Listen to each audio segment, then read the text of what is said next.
नमस्कार मित्रांनो, मी कमलेश नवाळे तुम्हा सर्वांचं स्वागत करतोय. मित्रांनो, आपलं लहानपण आठवलं की आठवतात ते अंगणात व्यतीत केलेले, आपल्या घरासमोरच्या अंगणात व्यतीत केलेले मजा मस्तीचे दिवस, सुंदर असे दिवस.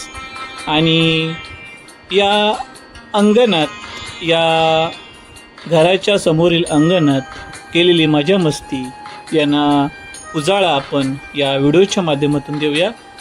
तर चला पाहूया कसे होते घरासमोर अंगणात मजा मस्ती केलेले दिवस. घराला छानसे अंगण असले की ते शोभून दिसते. छोटे किंवा मोठे घर असो, पण त्या घरासमोर अंगण हे असलेच पाहिजे. पूर्वीच्या काळी लोक सकाळी उठून घरासमोर जे अंगण असते ते शेणाने सारवले जायचे, त्यावर रांगोळी काढली जायची. अंगणाच्या कडेला असलेल्या झाडांना पाणी घातले जायचे. झाडावरील फुले घराला शोभा देत असत. फुलांचा वास सर्वत्र दरवळत असे. आणि घराच्या मागे परसदारी वेगवेगळ्या प्रकारच्या, म्हणजेच अळू, माठ, पालक यासारख्या वेगवेगळ्या भाजीपाल्या, इतर छोटी झाडे लावली जात असत.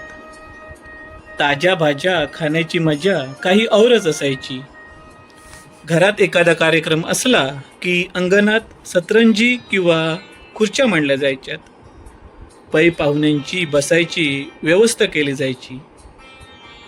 लग्न, मुंज यासाठी घरासमोरील अंगण सजवलं जायचं, मांडव घातला जायचा. मांडवात एका बाजूला आचारी जेवण बनवायचे, तर दुसऱ्या बाजूला जेवणाच्या पंक्ती बसायच्या. दुपारच्या वेळी बायका आपली घरातील कामे आटपून अंगणात बाजूला लावलेल्या मोठ्या झाडाच्या सावलीखाली एकत्र जमत असत. छानशा गप्पा होत असे.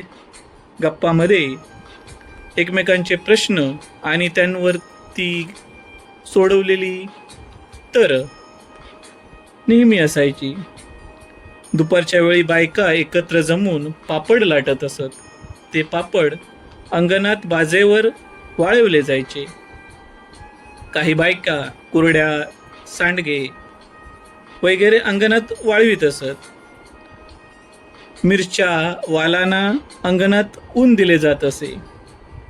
संध्याकाळच्या वेळेस या अंगणाचा ताबा मुले घेत असत. पळापळी, लपंडाव, लगोरी, गोट्या यासारखे खेळ खेळले जायचे. मुलीसुद्धा त्यांच्याबरोबर खेळत असत. काही मुली दोरीच्या उड्या घेत असत. अशा प्रकारे लहान मुलांच्या आवाजाने अंगण भरून जात असत. लुटूपुटूची भांडणंही होत असत, पण ती लगेच मिटवली जात असत. अशा प्रकारे मित्रांनो, कोकणात जर तुम्ही गेलात तर प्रत्येक घराच्या समोर अंगण असतं. आणि या अंगणात केलेली मजा मस्ती आजही आपल्या मनात घर करून बसलेली असते. मित्रांनो, अगदी पाऊस सरला, दिवाळी झाली, तुळशीची लग्न झालीत की आपल्या घरासमोरील अंगण हे व्यवस्थित बसण्यालायक, उठण्या बसण्यालायक केले जायचे. ते या अंगणाला सारवण घातलं जायचं. अंगणासमोर झाडं लावली जायची, त्या झाडांना पाणी दिले जायचं. तसेच प्रत्येक अंगणाला एक मंडप घातला जायचा. या मंडप घालण्याची प्रक्रिया ही अतिशय सुंदर आणि मजेदार असायची. घरातील सर्व मंडळी एकत्र येऊन हा मंडप घातला जायचा.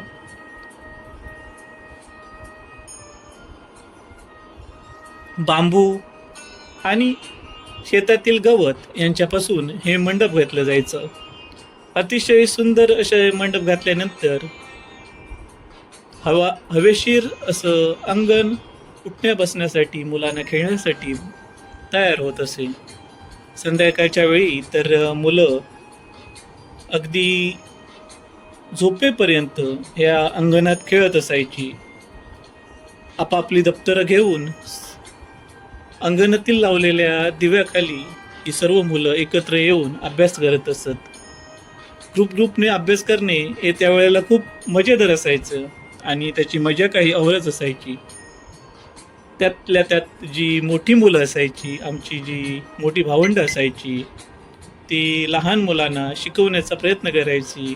पाढे असो, अंक असो, ABCD असो, हे सर्व मोठी जी आमची भावंडं होती ती शिकवण्याचा प्रयत्न करत असायची आणि ग्रुपने आम्ही सुंदररित्या अभ्यास करायचो. मित्रांनो,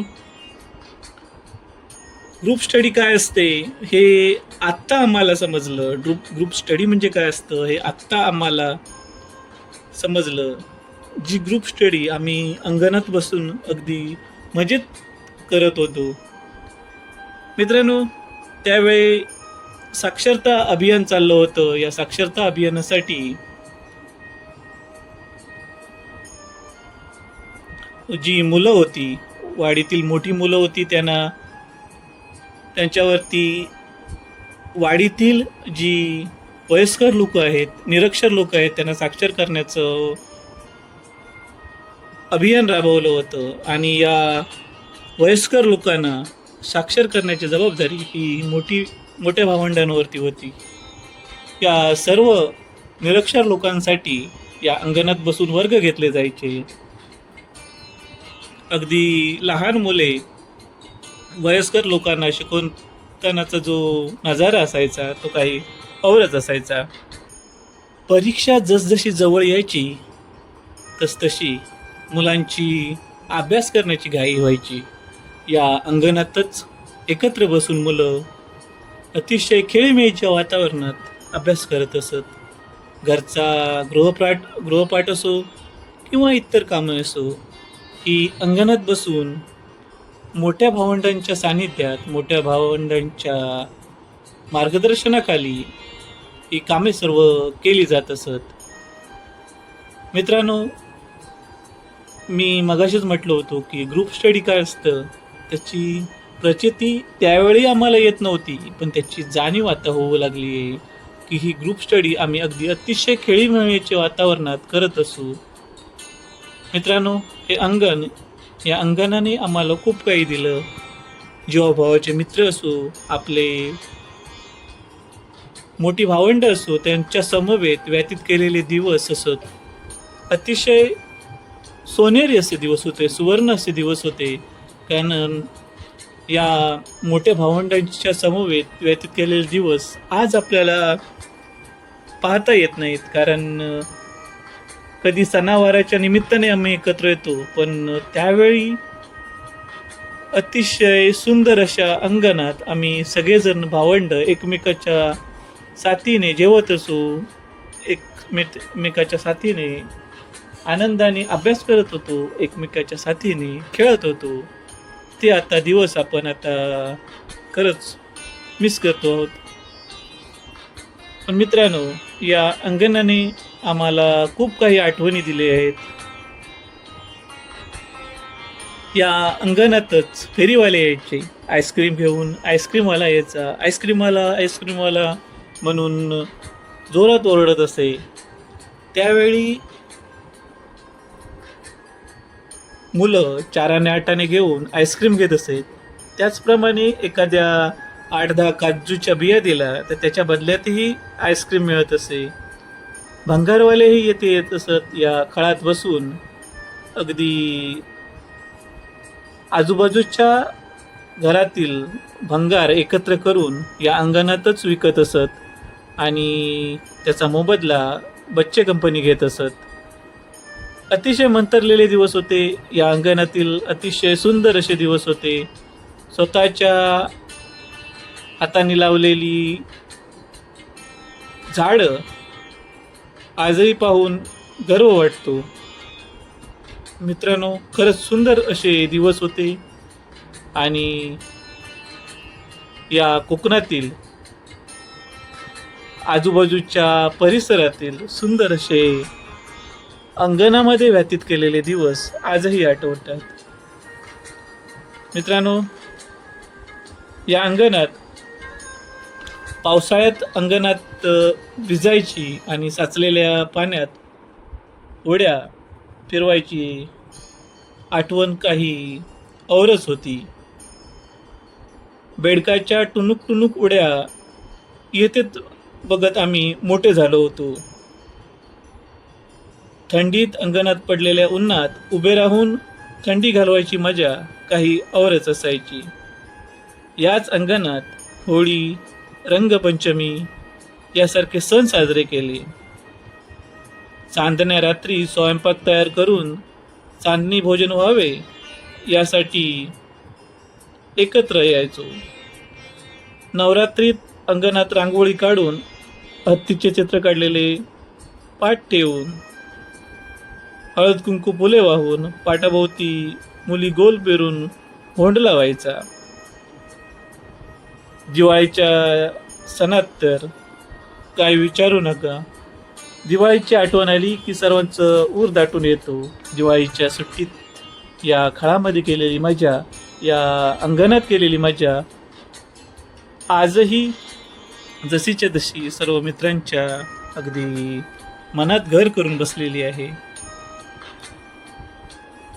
अंगणाच्या एका कोपऱ्यामध्ये उंच काठी बांधून त्यावर बनवलेले एक आकाशकंदील लावणे आणि दिवाळीच्या दिवसात सारं अंगण पणत्याने उजळून टाकण्याचे जे दिवस होते ते काही औरच होतं.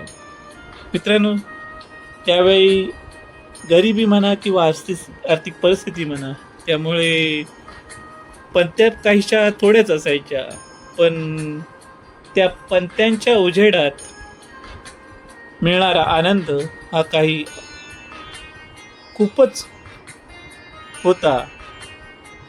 आणि अशा प्रकारे मित्रांनो, आपल्या कोकणातील जर दिवस तुम्हाला आठवत असेल तुम्ही शेअर करा. आता जर पाहिलं तर हाताच्या बोटावर मोजण्याइतकी अंगण राहिली आहेत. बरीच लोक पोटापाण्यासाठी शहरात गेल्यामुळे आता अंगण सुनं पडलं आहे. शहरीकरणामुळे लोक शहरात गेली आणि घरं ओस पडू लागली आहेत. घरं ओस पडू लागली आहेत. उरले ते फक्त म्हातारे आणि या घरांना मोठे मोठाली कुलपं राहिले आहेत. तर अशा प्रकारे मित्रांनो मी शेअर केलं आहे या अंगणातील आठवणी. तुमच्याही मनात काही आठवणी असली तर नक्की सांगा आणि हा व्हिडिओ नक्की लाईक करा, शेअर करा, सबस्क्राईब करा. धन्यवाद.